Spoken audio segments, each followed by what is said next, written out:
Window of tolerance, a key concept for mental health. We begin with a key concept called the window of tolerance, a model of how our nervous system responds to stress that was developed by psychiatrist Daniel Siegel.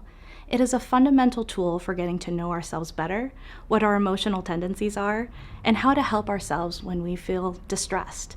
When we are living or operating inside our window, our nervous system is pretty balanced.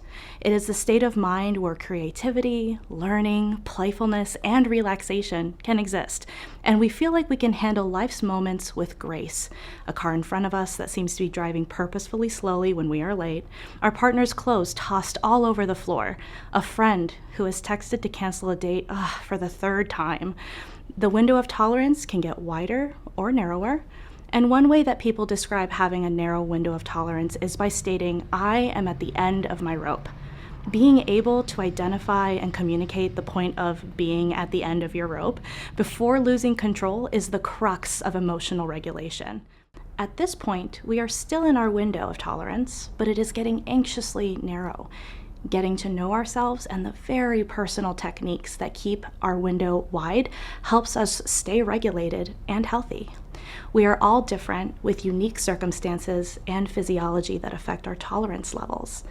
Some people are born with highly sensitive nervous systems. Some get more sensitive because of trauma, and others live life with a system that comes back into homeostasis with relative ease and stays open much of the time.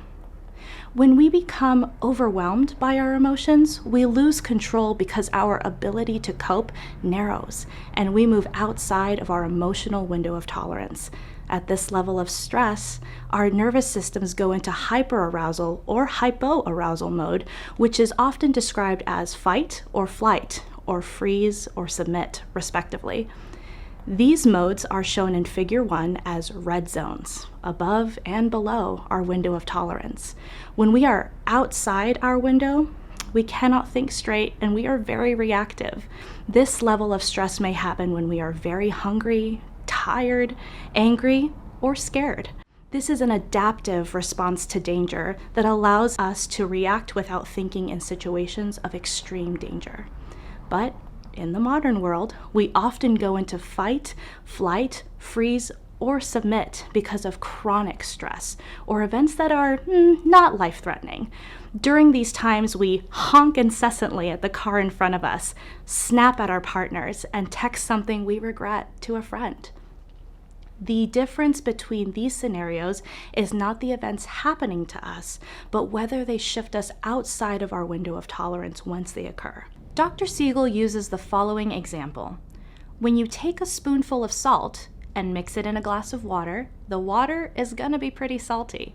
But if you take that same spoonful of salt and mix it in a bathtub, you will hardly notice it.